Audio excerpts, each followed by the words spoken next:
yang akan disampaikan oleh Pak Eko ini temanya adalah penata laksanaan trauma muskuloskeletal. Ada fraktur di sana, ada sprain, ada strain, dan ada dislokasi. Time frame yang kita sediakan Pak Eko dari pukul 19 sampai dengan 20.30, monggo sepenuhnya kami aturkan waktunya untuk mendampingi mahasiswa sharing ilmu. Kami persilakan Pak Eko, monggo. Nggih, matur nuwun Bu Sugi Wijayati, moderator sekaligus PP ya, Dik ya. J, PP. Alhamdulillah. Ya, baiklah. Assalamualaikum warahmatullahi wabarakatuh. Selamat malam dan salam sejahtera, mahasiswa program Diploma 3 jurusan keperawatan kelas Semarang dan sekaligus program S1 keperawatan ini ya. J, diploma 4 sama Diploma RPL. 4, Diploma 4 keperawatan jurusan keperawatan Poltekkes Kemenkes Semarang. Selamat malam. Semoga sehat selalu, semoga ilmu pada malam hari ini memberikan manfaat barokah dan nilai tambah bagi kita semua. Amin. Meskipun dalam keadaan lelah, ya, aktivitas pembelajaran mulai hari Rabu kemarin hingga diakhiri pada malam hari ini, materi yang akan disampaikan oleh Pak Eko masih kembali kepada subjek mayor Pak Eko, itu tentang trauma muskuloskeletal. Ya, oke, Pak Eko masuk ke materi. Jadi setelah Anda akan belajar tentang trauma muskuloskeletal ini, harapannya setelah pembelajaran saudara mampu memahami serta mampu memberikan penata laksanaan yang efektif pada pasien atau pada korban dengan trauma muskuloskeletal. Kurang lebih sekitar 6 item, walaupun kasusnya 4, tapi item yang kita pelajari paling tidak ada 6, ya, submateri pokok bahasan. Bicara tentang trauma, pengertiannya, tanda dan gejala trauma, pemeriksaan fisik, penata laksanaan pasien atau korban, stabilisasi dan evaluasi, serta monitoring dan evaluasi. Oke, lanjut. Pengertian trauma muskuloskeletal. Trauma muskuloskeletal adalah kondisi di mana terjadi perubahan baik fungsi susunan otot, tendon, ligamen, dan tulang menjadi tidak stabil. Fungsi tulang sebagai penopang, fungsi otot sebagai alat gerak karena dia berfungsi kontraksi dan relaksasi. Fungsi ligamen itu mempertahankan organ tetap dalam posisinya, atau tulang yang utuh sehingga dia bisa membentuk tubuh. Itu kondisinya tidak stabil oleh karena trauma, ya. Ya, paling mudah untuk mengidentifikasi apakah ada gejala trauma muskuloskeletal, yang paling mudah itu adanya deformitas, yaitu kelainan bentuk. Pak, gimana caranya mengetahui deformitas? Bandingkan dengan organ sebelahnya. Ya. Jadi kalau trauma terjadi pada tangan kiri, bandingkan dengan tangan kanan. Tapi maksudnya tangannya si pasien sendiri, ya. Atau trauma pada kaki kanan, bandingkan dengan kaki kiri. Kemudian yang kedua, adanya tampilan terjadi pembengkakan. Pembengkakan di mana organ yang mengalami trauma itu, kalau orang Jawa bilang abuh gitu ya. Abuh, bengkak, ukurannya membesar. Kalau diraba hangat ya. Terus kemudian warnanya kemerahan, kulitnya mengkilat. Kemudian ada lagi fungsiolaisa. Kalau digerakkan nyeri, nyeri hebat ya. Kemudian ada perubahan warna kulit, bisa lecet, bisa ke biruan, bisa ke biru kehitam-hitaman. Kalau diraba pada bagian distal, bagian ujung, kalau itu yang terkena adalah alat gerak, bisa saja organ yang bagian ujung itu terasa dingin. Tapi bisa pula sebaliknya, terasa hangat. Kalau terasa dingin ini harus hati-hati. Kalau ini ada terjadi pada alat gerak, berarti kita menyebut bagian ujung adalah akral. Akralnya dingin. Sendi tidak stabil dan cenderung uh, mudah mengalami pergerakan yang tidak normal. Jangan-jangan ini terjadi strain, sprain, atau mungkin uh, kesalahan lokasi atau dislokasi. Struktur tulang asimetris seperti tadi Pak Eko bandingkan dengan yang sebelah, dan ada hilang sensasi seperti rasa kesemutan, seperti terjepit, orang Jawa bilang kebas, mati rasa, atau terjadi hipersensitivitas. Jadi kesenggol sedikit orangnya udah bengok. Nah, seperti itu. Hipersensitif. Oke, seperti disampaikan tadi oleh Bu Dr. Sugi bahwa kita akan bicara tentang sprain, strain, dislokasi, dan fraktur. Kita buka yang pertama, sprain. Apa itu sprain? Sprain itu adalah cedera ligamen. Kalau Anda nanya lagi, apa itu ligamen? Ligamen itu adalah serabut yang mempertahankan organ tetap pada tempatnya. Nah,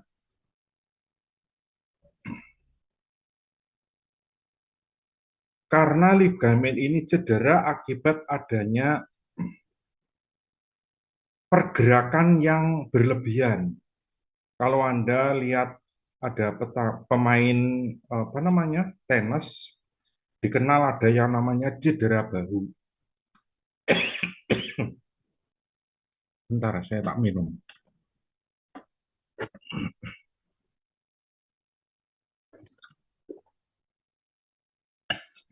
Cedera bahu karena menarik lengannya terlalu ke belakang, sehingga ligamen pada bahu itu robek. Kalau pemain bola namanya cedera lutut, karena menendang bola itu melebihi sudut persendian lutut. Batasnya itu 180 derajat, dia 210 misalnya begitu. Sehingga bahasa Polandianya itu kedengkek gitu ya, kedengkek. Ligamennya sobek.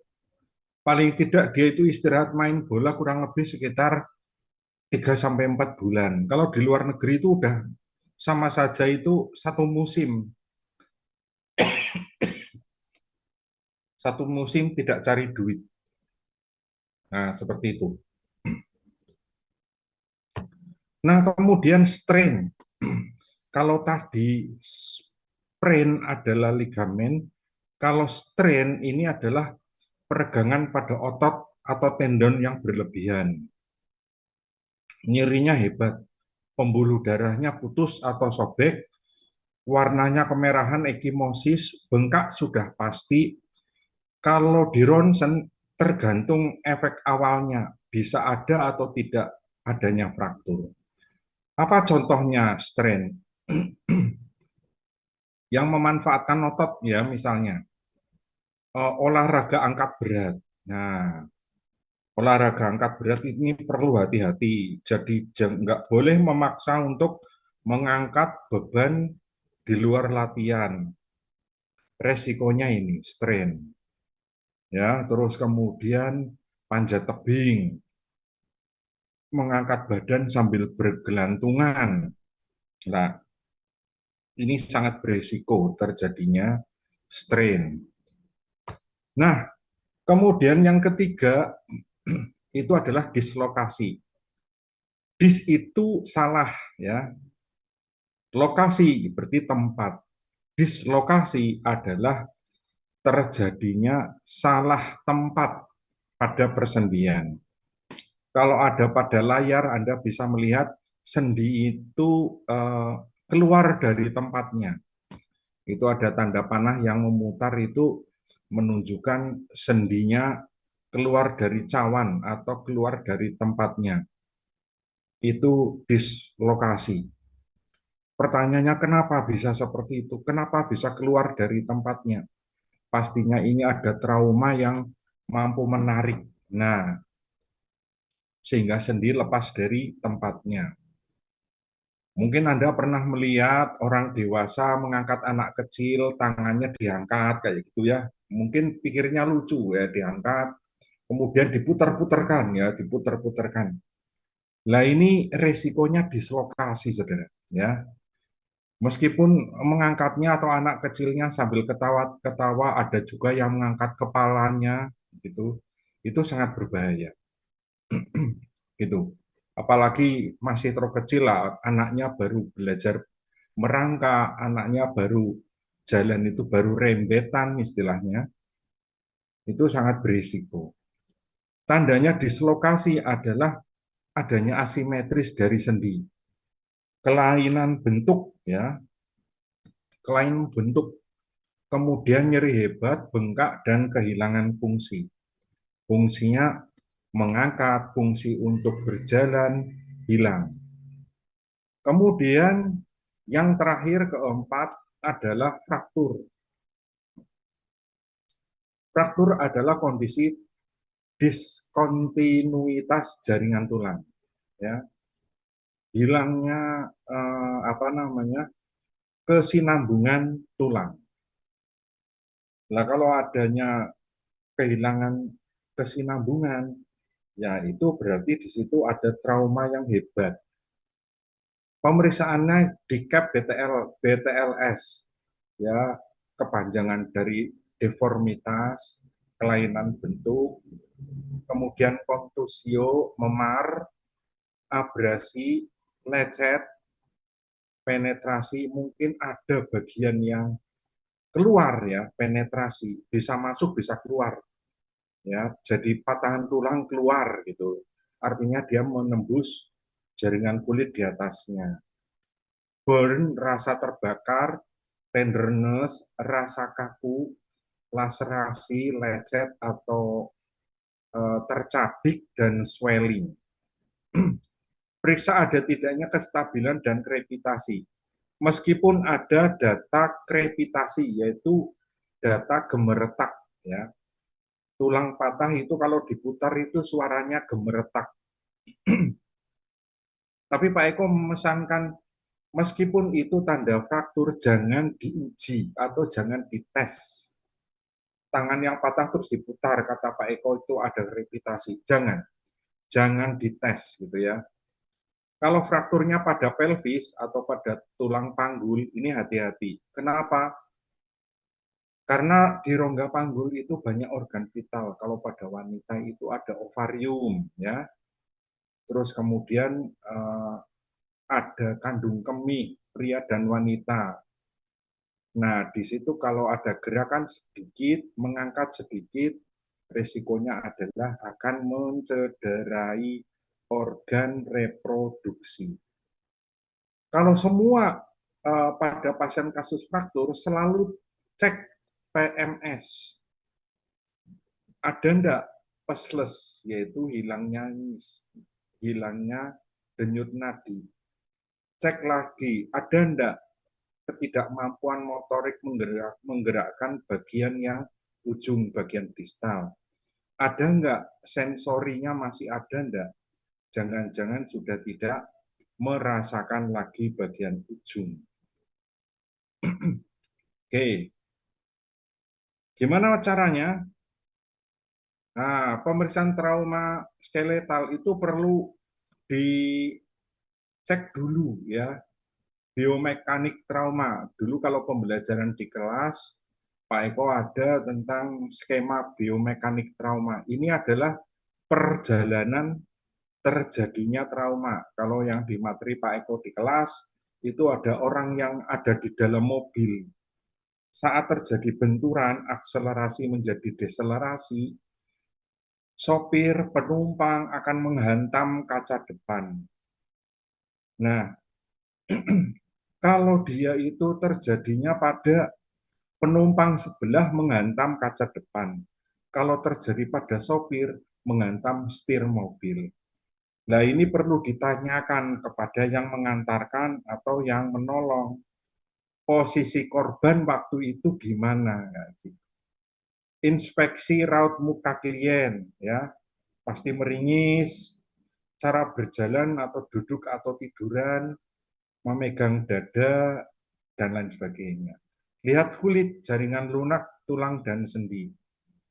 Kemudian raba pada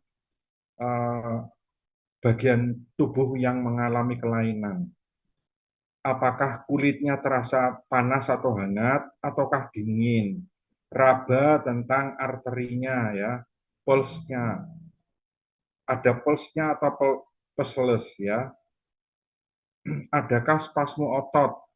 Orangnya tidak mau, jadi ototnya tegang, diluruskan bengok, ditekuk bengok, nah, gitu, ya.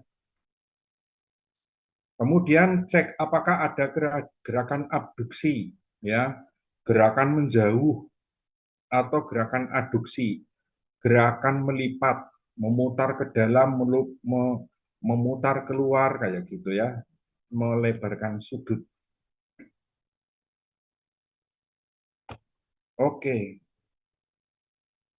bagaimana mengidentifikasi tentang kerusakan jaringan lunak pada pasien fraktur?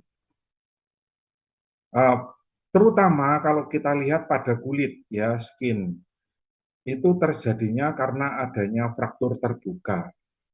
Kemudian adanya iskemik nekrosis, ya, mungkin nekrosis itu butuh waktu, ya, tidak langsung saat trauma terjadi.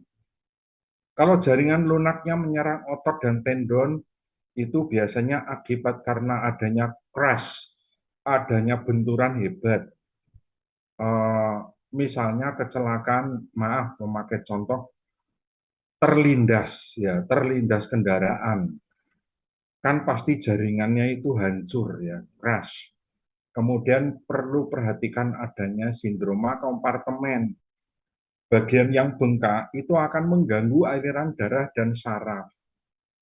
Kalau pembuluh darah, blood vessel, itu biasanya mengalami vasospasme atau kerusakan pada arteri. Enggak cuma netes, memancar itu, ya.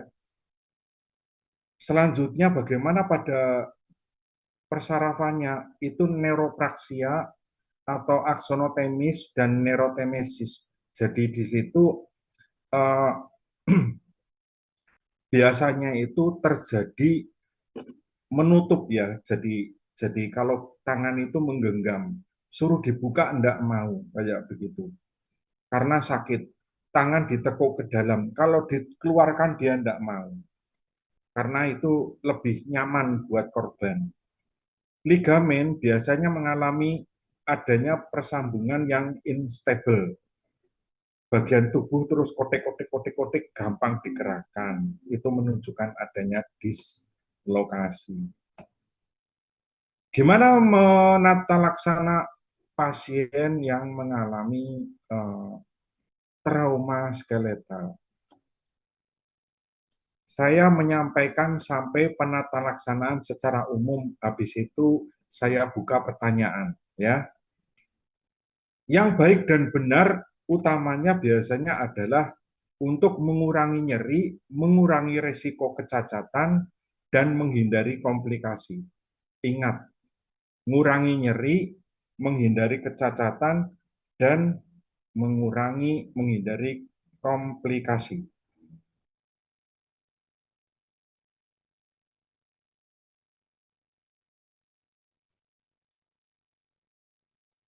Nah,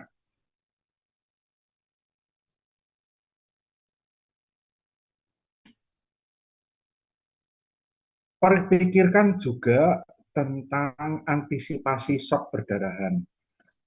Anda pasti sudah tahu pada perkuliahan sebelumnya bahwa fraktur itu ada terbuka dan fraktur tertutup. Pak Eko akan sedikit mengulas apa yang pernah Pak Eko sampaikan dalam kelas. Yang pertama, kalau frakturnya tertutup, ya ini, fraktur tertutup nih. Fraktur tertutup mengenai pada paha, berarti darah tidak keluar, itu darah yang tertampung itu sebanyak maksimal 500 mili. Bayangkan. Kalau frakturnya yang terkena paha kanan kiri, itu berarti 500 kali 2, 1 liter. Kalau itu terjadi pada pelvis, darah nggak akan keluar sama seperti di paha, tapi masuknya ke rongga abdomen. Itu bisa terisi 1 liter setengah. Kalau pada paru, dada kanan, dada kiri, itu bisa 1 liter. Sekarang bayangkan kalau seseorang mengalami multiple trauma di banyak tempat, maka darah perempuan, wanita, itu jumlahnya 4 liter. Kehilangan 1 liter keluar dari pembuluh darah, itu sudah kehilangan 25%. Kalau dia itu mengenai rongga panggul, maka hampir 50%. Pertanyaannya, kayak apa Pak orang kehilangan darah 50%? Sudah putih kayak kertas, gitu ya. Kondisinya benar-benar mengancam nyawa. Oke, ingat, ini 30 menit. Permisi Bu Sugih, nanti pukul 8.45 untuk responsi atau tanya jawab apa sekarang nih? Monggo sekarang boleh Pak Eko, fleksibel aja. Oke. Ya, sebelum masuk ke sprain, strain, dan dislokasi serta penanganan fraktur, silakan kalau ada yang mau tanya. Ruth mau tanya nggak Ruth? Ya, Mau tanya? silakan. Teman-teman kalau ada yang perlu Oh, ditanyakan, diklarifikasi, kurang mau, jelas, mau monggo. tanya apa mau konsul penyakit tulang nih? Halo, silakan.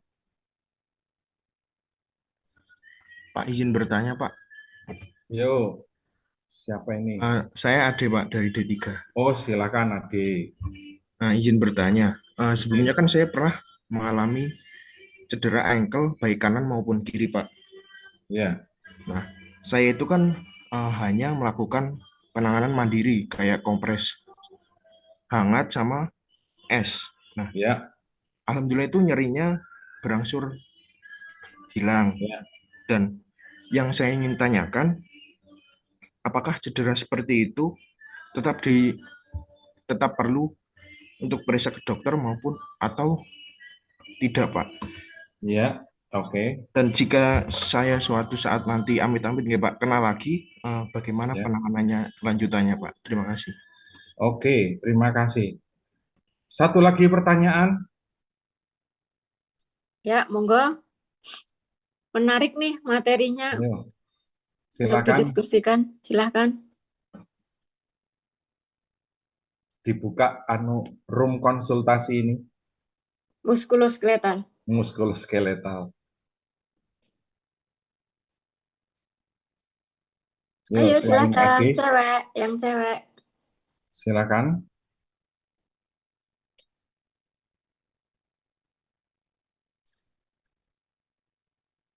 Satu kayaknya Pak Eko. Satu ya, oke. Terima kasih Bapak, maaf untuk izin. Oh, mau kenapa? bertanya? Nggih, izin bertanya Bapak. Silakan. Sebelumnya perkenalkan saya Salma dari STR Bapak. Oke, Izin oke, oke. bertanya. Kebetulan saya itu juga pernah jatuh kayak adik waktu saya pimpong. Nah, itu dari pihak medisnya itu cuman dibebat pakai elastik banded gitu loh Pak. Ya, Nah, tapi ternyata sampai sekarang itu kalau kena dingin itu Ya, masih sering sakit gitu Bapak sikunya. ya, Itu harusnya seperti apa Bapak? Karena saya cuman kadang saya kompres air hangat sama kalau sakit banget cuman minum paracetamol gitu aja sih Bapak. oh gitu. Oke, Kasih. oke. Ya, terima kasih. Yang pertama, saya menanggapi dulu pertanyaan dari Ade terkait dengan cedera engkel gitu ya. Cedera engkel ataupun persendian lain akibat pergerakan olahraga yang menyebabkan kerusakan.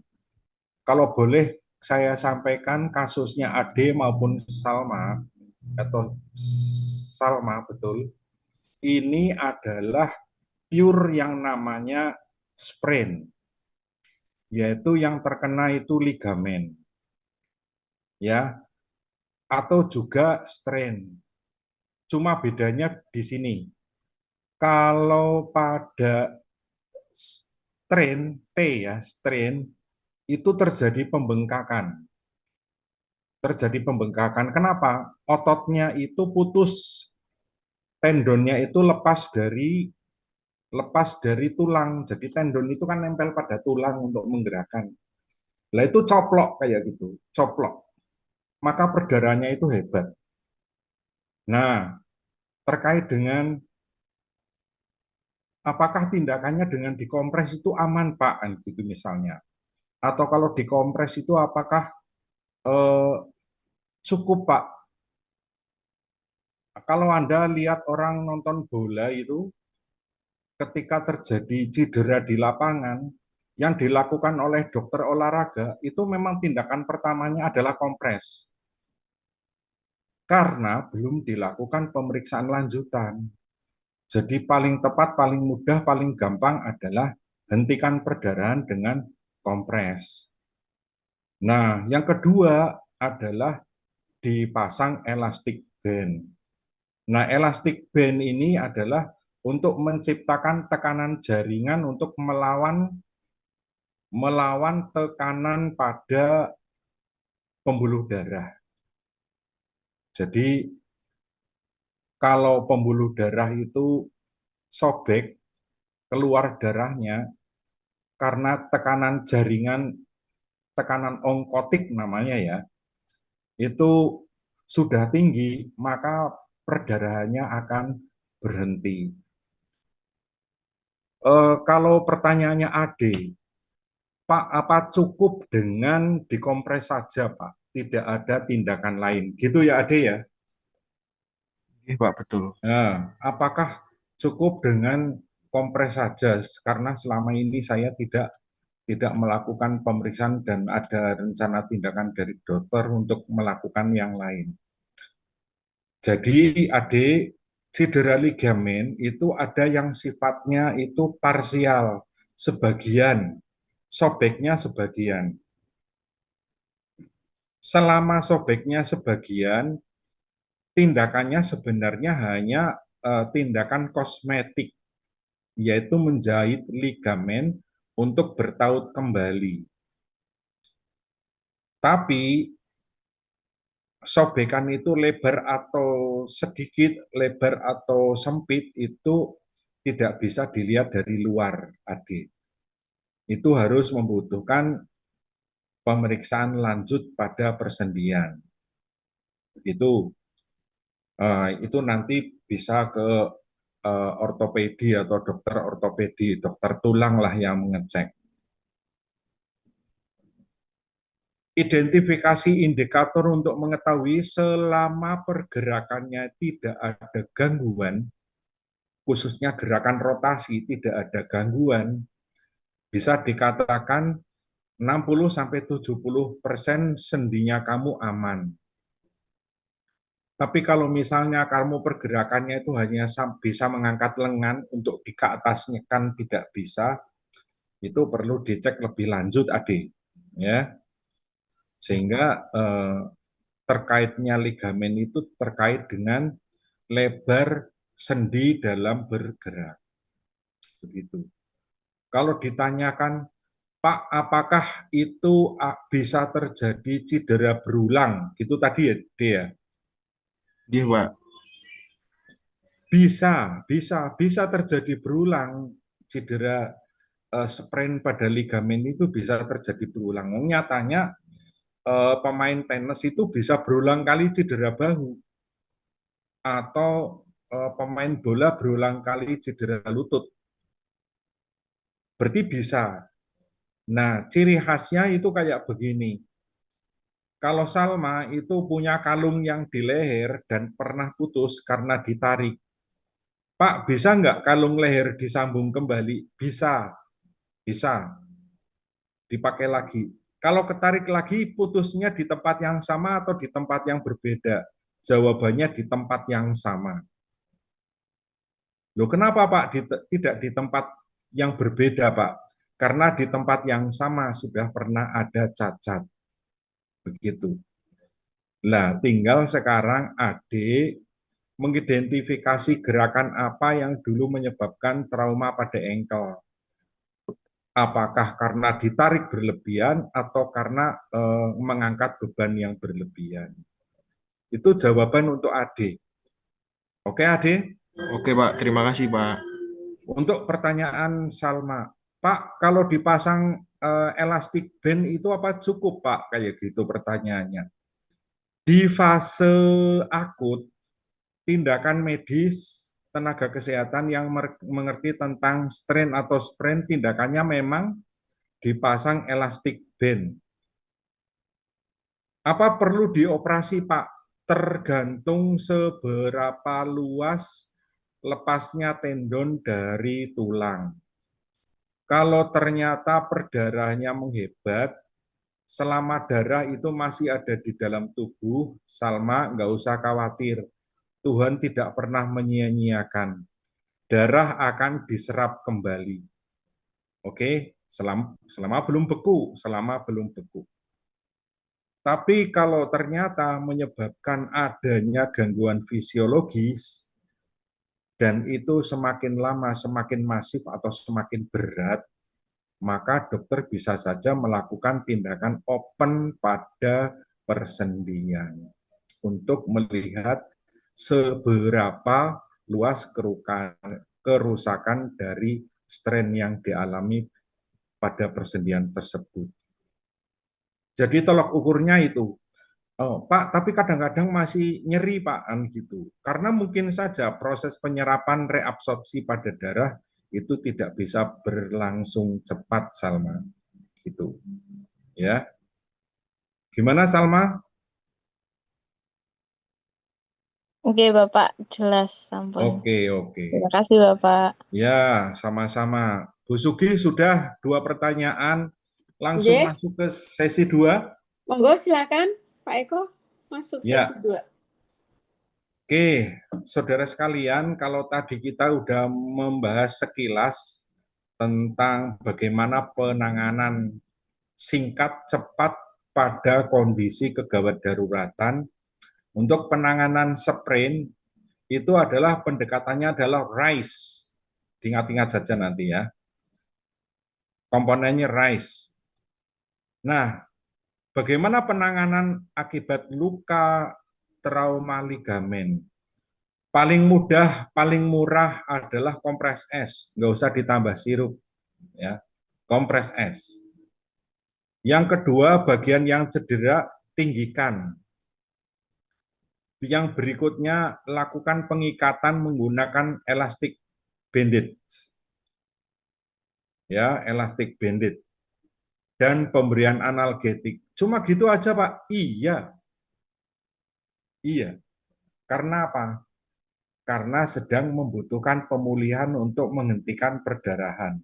Kasusnya AD. Ya. Jadi orang ini bisa rest, ya, bisa istirahat sampai perdarahannya berhenti. Kalau strain gimana, Pak? Sama masih rise, kompres es, tinggikan bagian yang cedera. Ini kasusnya pada Salma. Kemudian karena ada tarikan pada tendon dan otot, dan bila ada ruptur atau kerusakan jaringan, untuk menghindari terjadi semakin meluas, maka pasang bidai. Lihat di atas tadi yang spren tanpa pasang bidai, cukup elastik band. Kalau strain bisa dipasang bidai dan diistirahatkan. Bila ternyata terjadi ruptur, perdarahannya membiru ya, persendiannya warnanya biru, hangat, nyerinya hebat, maka dia itu dilakukan pembukaan sendi. Untuk apa? Untuk mengeluarkan darah, gitu. Atau istilahnya untuk mengeluarkan hematom tadi. Ya, pemulihannya kurang lebih 1 bulan sampai 1,5 bulan. Diawali dengan mobilisasi aktivitas ringan. Karena takutnya nanti bisa perdarahan ulang. Itu ya Salma ya, tetap aktivitas jangan dipaksakan. Oke Oke, Salma? Bapak. Siap, Bapak. Oke, Terima sip. kasih. Selanjutnya dislokasi. Karena tadi Pak Eko sudah bilang dis itu salah, lokasi ya tempat yang salah. Gambar sebelah kiri menunjukkan posisi persendian tulang lengan atas bahu ya. Oleh karena tarikan, main panco atau bergelantungan sehingga persendian pada bahu lengan atas keluar dari tempatnya. Atau ditarik ke belakang seperti menahan penjahat gitu ya. Ditarik ke belakang terlalu berlebihan. Biasanya seringkali terjadi pada anak-anak laki-laki yang guyonan gitu ya, olahraga atau bercanda tangannya temannya itu ditekuk ke belakang, ini bisa berbahaya ya. Maka yang dilakukan tindakannya adalah reposisi secara tertutup. Reposisi adalah mengembalikan posisi secara tertutup, tidak ada pembedahan. Tapi kalau ternyata menyulitkan, maka akan dilakukan reposisi dengan cara terbuka dengan pemberian anestesi. Setelah itu dilakukan balut pada bahu, kalau memang yang dislokasi adalah sendi bahu. Ya, dikasih analgetik, dikasih bantalan untuk keperluan immobile, bahunya diliburkan. Pemain tenis kalau cedera bahu, bahunya diliburkan. Pemain bola kalau cedera lutut, lututnya diliburkan. Nah, gitu. Yang tadinya itu bisa lari cepat mengejar bola, maka pada kondisi ini dia akan pakai kursi roda beberapa lama, gitu. Sampai dia nanti secara perlahan-lahan menggunakan alat bantu gerak, misalnya krek atau mungkin walker, ya, untuk melatih pergerakan kaki. Kalau yang bahu ya melatih pergerakan sampai akhirnya kembali lagi pegang raket lagi. Ya. Selanjutnya, tentu saja reposisi ini tidak bisa dilakukan oleh sembarang orang ya. Tapi karena kita itu banyak ya, saya bilang budaya timur itu memang budaya yang tua gitu. Sehingga orang jatuh dibawa ke dukun pijat ya. Setelah dukun pijat menyerah baru dibawa ke rumah sakit. Setelah posisi tulangnya udah nggak karu-karuan. Sebenarnya bisa direposisi tertutup oleh dokter ahli. Tapi karena penanganan dari istilahnya dukun tulang atau tukang pijat tulang yang tidak mengerti anatomi tubuh manusia, semakin menjauh tempat kerusakannya. Sehingga dilakukan reposisi terbuka. Nggak cuma di Indonesia, ya di Indonesia, pokoknya di kawasan Asia itu ada tukang pijat. Sampai di Afrika juga ada tukang pijat. Nah ini yang seringkali menyulitkan kita-kita yang sebagai tenaga medis, bahkan yang posisi ada di UGD. Akhirnya mau tidak mau tetap akan dirujuk ke kamar bedah. Ya. Nah, sekarang yang terakhir Bu Sugi, perihal tentang fraktur. Ya, patah tulang kasus yang sering kali datang ke rumah sakit. Kalau kasus sprain, kesleo, dislokasi, itu jarang datang ke rumah sakit. Tapi kalau sudah patah itu pasti banyaknya ke rumah sakit, walaupun tidak 100%. Karena masyarakat kita itu punya alternatif untuk datang ke Sangkal Putung ataupun ke dukun tulang gitu ya. Oke, bila Anda menemukan kasus fraktur atau patah tulang, posisinya sebelum ada di rumah sakit atau di pre-hospital, maka tindakan yang paling aman, paling mudah, paling segera bisa dilakukan adalah pembidaian. Nah, pembidaian yaitu mencegah tulang banyak bergerak. Makanya bidai berfungsi untuk immobile, ya, mencegah pergerakan. Pak, terus pakai apa, Pak? Kalau itu pre-hospital, Pak? Pakai apapun yang sekiranya kaku, ya. Kayu boleh, dahan boleh, eh, papan silahkan, bambu, Pak, boleh bambu, tapi jangan gelondong ya, jangan bundar ya. Jadi dibelah dulu bambunya, ujungnya diratakan. Kayu atau apapun diratakan, ujungnya dibungkus pakai kain supaya tidak tajam. Prinsipnya, nah sekarang, prinsipnya pasang bidai itu adalah melewati 2 persendian yang patah di bagian distal dan di bagian proksimal. Kemudian diikat. Prinsip mengikatnya adalah secara teori itu disebutnya kayak gini. Tidak terlalu kencang dan tidak terlalu longgar. Gunanya untuk apa? Memberi kesempatan darah untuk mengalir, saraf tetap berfungsi. Tapi tetap menjaga tulang tidak banyak bergerak. Nah, kayak gitu. Jadi pergerakan tulang yang patah akan dibatasi, nyeri akibat patah akan menurun dan mencegah kerusakan lebih lanjut, dan pastinya adalah mengurangi perdarahan dan mengistirahatkan daerah yang patah. Itu intinya, pasang bidai gitu ya. Jadi jangan mengikat terlalu kuat. Oke. Nah, gimana prinsip pembidaian? Pastikan ABC. Apa itu? Ya, tentu saja airway breathing circulation.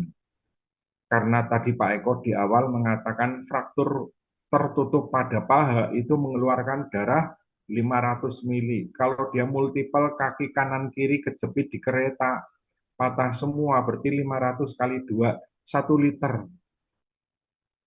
Kalau darah sudah keluar dari 20% dari tubuh, maka dia sudah indikasi transfusi darah. Karena kalau keluar 20%, itu HB itu udah di bawah 10, ya. Sudah di bawah 10, apalagi ini 25% minimal. Jadi cek bagaimana pernapasan, cek juga denyut nadi. Apa yang diperhatikan dari denyut nadi? Yang pertama adalah irama. Bukan. Isi. Jadi darah yang banyak keluar maka akan menyebabkan isi pada saat diraba itu akan berkurang. Makanya disebut nadinya lemah karena isinya tidak banyak.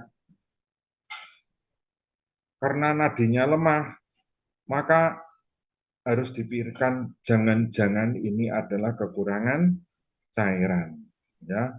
Kekurangan cairan. Nah, kalau kekurangan cairan, maka akan muncul tanda-tanda pre-shock. Nadi cepat dan lemah akan diikuti bagian ujung dingin, akral dingin. Maka tekanan darah akan menurun. Tekanan darah menurun, kemudian nadinya cepat dan lemah, maka akan disertai dengan kesadaran menurun. Ini adalah tanda pre-shock. Nah, karena bagian ujungnya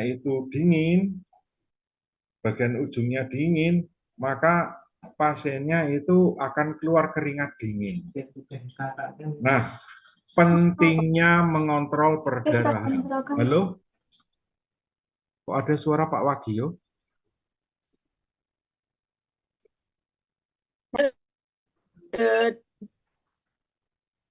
Lanjut aja, Pak Eko. Oh, itu benar tadi Pak Wagio? Bukan. Oh, bukan. Oke.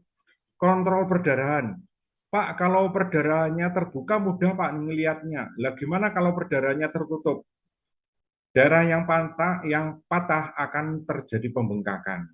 Semakin besar pembengkakannya, semakin banyak darah yang keluar. Pak, kapan berhenti perdarahannya, Pak? Menurut teori itu 24 sampai 48 jam. Berarti 1 sampai 2 hari itu bengkaknya akan nambah. Ya moga-moga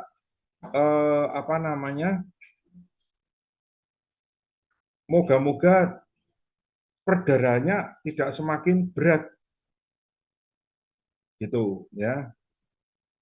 Tidak semakin berat sehingga kondisi bisa diselamatkan. Catat PMS, pulse ya, nadi, pulseless, motoriknya dan sensasinya, khusus bagian distal, bagian ujung. Kemudian tutup luka ya, menggunakan balut tekan. Jangan memaksa untuk memasukkan tulang yang keluar, oke? Jangan mendorong-dorong tulang yang keluar. Cukup ditutup di BD bawa ke rumah sakit. Kemudian melalui pemasangan BD melewati 2 sendi. Aman ya, aman dan segera tertangani di pelayanan kesehatan. Oke, perdarahan. Bila terjadi perdarahan, lakukan tindakan balut tekan dengan menggunakan kasa steril. Kalau itu terjadi di UGD, di rumah sakit, sudah lengkap, tutup pakai kasat steril. Haram hukumnya pakai kapas. Haram. Ya. Apalagi pakai kapas potong pembersih wajah. Haram. Ya. Jadi jangan pakai kapas ya kalau ada luka. Kemudian tentu saja gimana Pak eh, kalau di lapisan yang paling pertama basah Pak, apa perlu dilepas? Anda boleh menutup dengan penutup balutan baru yang masih kering. Kalau itu terjadinya adalah pre-hospital di luar rumah sakit ya, sebelum masuk rumah sakit, kan nyari yang steril susah. Jadi pakai kain yang kering dan bersih. Sekali lagi, kain yang kering dan bersih. Tutupkan. Setelah ditutup, kalau basah gimana Pak? Anda bisa mengambil lagi, tutupkan lapis kedua. Kalau basah lagi Pak, tutupkan yang ketiga. Tutupkan yang keempat. Pak, kalau sudah terlalu tinggi, boleh nggak diganti kainnya? Boleh. Nah, kainnya diganti. Tapi tentu saja kain yang basah oleh darah, yang rusak, yang kotor ini perlu dibuang. Ya, masa mau tinggi sekali? Oke. Nah, kalau sudah banyak, tentu saja yang nempel pada luka kan perlu dibuang atau disingkirkan. Yang dibuang lapisan keberapa, Rizka? Rizka? Halo, Rizka? Rizka monitor. Ya. Rizka mana, Rizka? Cuma namanya aja ini. Mbok muncul coba wajahnya. Susah itu anak-anak itu. Wajahnya suruh. Yeni anak Pati. Yeni Sukolilo.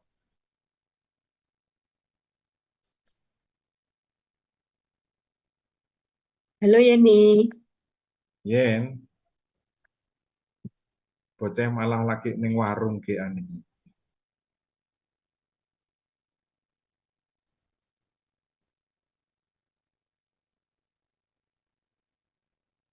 Oke, waktunya sudah habis Pak Eko. Gitu ya. Oke. Nah, jadi balutannya yang bisa dibuang adalah 2, 3, 4. Satu tidak boleh dibuang. Nah, nggak boleh diganti. Jadi, karena sudah terbentuk benang fibrin. Ya, perdarahan sudah ditangani, kemudian, oh ini nge-lag apa ini? Kok nggak mau pindah? Oke. Ini gambarnya. Ini balut tekan. Ya, ini balut tekan. Ditekan, ditutup, diikat. Simpulnya di atas luka. Kemudian ini kalau ada perdarahan amputasi, amputasi atau pancung ya, bagian organ yang putus tidak hanya tulangnya tapi sampai organnya. Nah, ini dilakukan pengikatan ya, pengikatan menggunakan torniket. Pak, di pre-hospital kan nggak ada torniket, Pak. Ikat saja pakai apapun ya. Mau pakai sabuk boleh, mau pakai tali boleh, silakan. Bagian yang stam, yang potongan, yang ujung ditutup. Pak, terus bagian potongannya misalnya tangan atau kaki gimana Pak? Bawa, dibawa bersama korban. Tapi kalau bisa dikasih es, ya, dikasih es atau direndam es juga boleh. Barangkali bisa disambung. Ingat ya, bersama dengan korban. Jangan sendiri-sendiri. Korbannya naik kendaraan, terus tangan atau kakinya diboncengkan rumah motor, nggak boleh jadi satu. Nah, cedera neurovaskuler ini adalah cederanya karena mengenai saraf, ya. Karena mengenai saraf biasanya darah hilangnya disebabkan oleh karena putus, bengkak atau kompresi dari tulang yang patah. Maka mengecek PMS tadi Pak Eko bilang, pulse, motorik dan sensorik sebelum dan setelah pasang bidet wajib. Oke ya. Nah, ini contohnya sindroma kompartemen. Ini ada yang harus diperhatikan.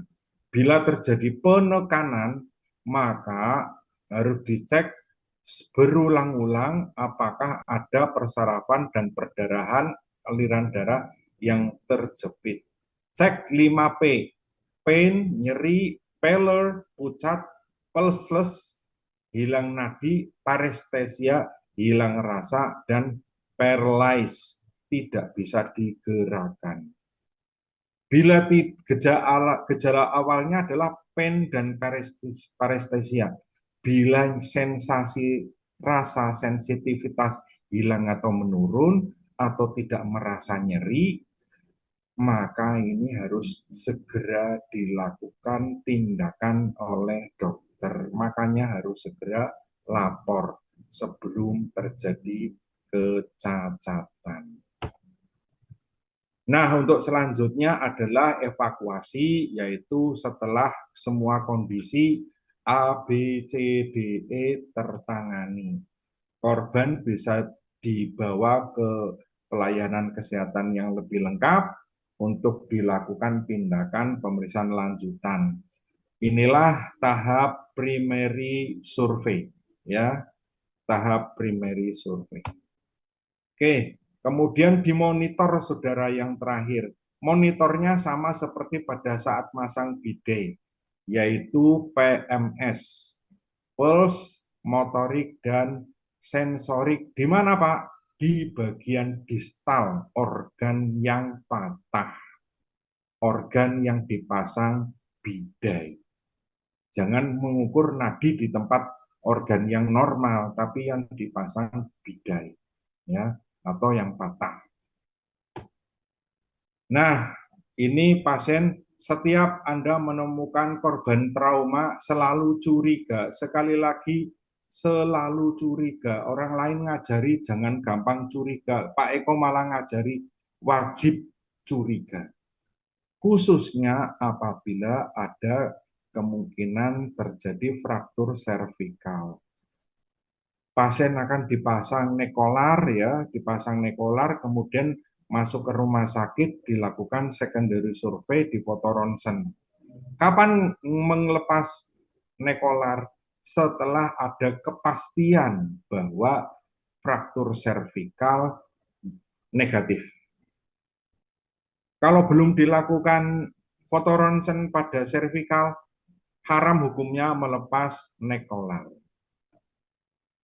Ingat, tadi RICE adalah rest, urutan pertama istirahat, ICE kompres, kompres es, ya, kemudian compression yaitu menggunakan balut tekan ataupun pakai elastik band, dan tinggikan organ yang cedera dari jantung. Supaya apa? Supaya bengkaknya menurun. Demikian Bu Sugi, terima kasih. Nggih, Pak Eko, matur suwun sangat. Oke. Masih ada pertanyaan dari teman-teman semuanya dari materi yang luar biasa malam hari ini? Silakan, silakan. Monggo, silakan. Apakah butuh materinya? Butuh, Pak. Meskipun di LMS-nya sudah ada ya, tapi teman-teman biar dapat nanti boleh di-share ke saya materinya. Oke, saya masukkan ke chat room ya. Boleh, boleh. Oke. Ada pertanyaan enggak, teman-teman? Silakan, silakan. Izin bertanya, Bapak. Silakan. Oke, Fatika, silakan. Sebenarnya perkenalkan saya Fatika Amarasari dari kelas reguler Bapak D4. Nah, saya izin bertanya Bapak, seringkali dalam kondisi pre-hospital itu kan minim sumber daya ya Pak, kayak misalnya mungkin Oke, alat-alatnya, terus ya, peralatannya medis gitu. Nah, mungkin kan tadi sudah jelaskan Bapak juga bahwa balut tekan itu menjadi satu-satunya mungkin opsi yang dipikirkan untuk menghentikan perdarahan, mungkin karena ya, fraktur terbuka. Nah, ya. itu bagaimana sih Pak nanti cara kita itu sebagai perawat memastikan bahwa efektivitas dan keamanan balut tekan ini tanpa monitoring alat-alat yang memadai, dan kapan sebaiknya penggunaan tourniquet itu diputuskan? Karena saya mendapat saat praktek di IGD itu mendapati saat pasien datang mungkin dibawa oleh petugas yang membawa ke IGD itu balut tekannya itu menggunakan dipasangkan juga turniket, Bapak. Nah, Ya. itu bagaimanakah pemasangan turniket dalam keadaan fraktur yang terbuka itu, kayak memastikan penggunaan turniket itu justru tidak memperburuk iskemia jaringan pada tubuh pasien gitu, Bapak. Terima Ya, kasih. oke, terima kasih. Pertanyaan yang bagus dari Fatika. Nanti saudara-saudara bisa cek di chat room, materinya sudah Pak Eko upload, ya. Anda silakan nanti di-download.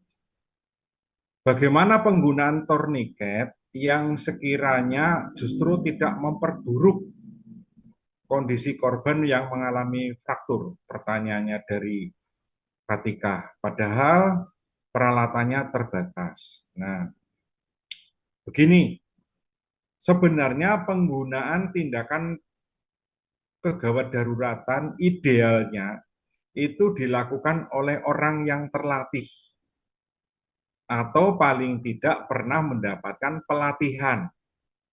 Begitu, ya. Karena ada prinsip-prinsipnya, Mbak Fatika. Mau dikat pakai tali boleh, mau dikat pakai manset boleh, mau dikat pakai sabuk boleh. Tapi tidak boleh lupa bahwa turniket tujuannya adalah untuk menghentikan perdarahan. Berarti semakin kenceng, semakin bagus, karena perdarahannya berhenti. Titik, sampai situ titik. Tapi jangan lupa, darah yang keluar berhenti, tapi bagian ujung kan harus dikasih makan dong. Darah yang di lengan berhenti, tapi bagian ujung harus dikasih makan ini. Maka perlu pembelajaran kepada masyarakat bagaimana pemasangan turniket atau kepada petugas atau pada orang awam yang membawa korban. Sekali lagi, membawa korban ke rumah sakit. Bahwa di dalam perjalanan yang membutuhkan waktu, Tourniquet itu harus dilonggarkan. Nah, gitu. Pertanyaannya, pengikatan yang menggunakan ranting diputar kenceng kayak gitu, itu berapa lama? Setiap 15 menit, Anissa, Fatika. Setiap 15 menit itu dilonggarkan. Nanti perdarahannya keluar lagi dong. Nggak apa-apa, nggak apa-apa. Tapi kan sudah mulai terbentuk benang fibrin. Jadi bagian distal itu teraliri. Pak, kalau sudah dibuka 5 menit gimana Pak? Kencengin lagi. Kalau memang perjalanan dari lokasi sampai ke tempat pelayanan kesehatan jauh, terserah. Tapi gitu aturan mainnya. Gitu. Tiap 15 menit kendorin. Kendaraannya tetap jalan, nggak usah mampir kemana-mana. Habis itu di jalan kencengin lagi kalau sudah 5 menit. Sampai masuk ke UGD di rumah sakit yang lebih lengkap. Itu. Yang dikhawatirkan oleh Fatika itu mulai dari lokasi pertolongan sampai rumah sakit dikencengi terus lah itu. Dikencengi terus akhirnya yang bagian ujung terjadi nekrosis. Nah, gitu atau terjadi iskemik lah seperti tadi Pak Eko bilang. Kematian jaringan karena kesalahan pertolongan. Nah, makanya katanya yang teman-teman yang sering keluar negeri di luar itu seringkali ada yang namanya pelatihan untuk masyarakat umum gitu. BHD, kemudian penanganan perdarahan, penanganan keracunan karena di luar negeri sering banyak orang minum alkohol, keracunan alkohol dan lain sebagainya. Tapi kalau di sini kalau ada pelatihan mesti sing mangkat ibu-ibu, bapak-bapak atau gelem mangkat. Nah, gitu Fatikah, terima kasih pertanyaannya. Baik Bapak, terima kasih atas jawabannya, sangat jelas sekali. Sama-sama, Gih. Oke, terima kasih Pak Eko yang luar Eh. biasa nih materinya. Ya, Refresh buat kita semua. Oke, selanjutnya Pak Eko closing statement monggo sebelum oke. kita tutup. Ya, terima kasih. Saudara sekalian, terkait dengan muskuloskeletal, kita harus selalu ingat bahwa apabila ada korban yang trauma dengan kasus sampai dengan patah, sekali lagi, korban trauma sampai dengan patah selalu curiga, sekali lagi, selalu curiga bahwa dia akan mengalami multiple trauma. Trauma di tempat lain, bisa kepala, bisa leher, bisa di alat gerak. Sehingga pemeriksaan secara seksama dan teliti bisa menyelamatkan korban dan mencegah kecacatan. Saya rasa itu statementnya untuk menjadi pengikat. Itu Bu Suki, matur nuwun. Matur suwun sangat baik. Kita tepuk salut buat pembicara kita yang luar biasa. Tepuk salut. Wow, wow, wow. Salut, salut.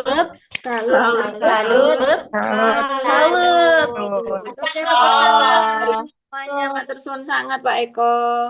Sami-sami. Selamat malam, selamat beristirahat teman-teman malam. Semuanya. Sampai jumpa besok hari di praktek real ya.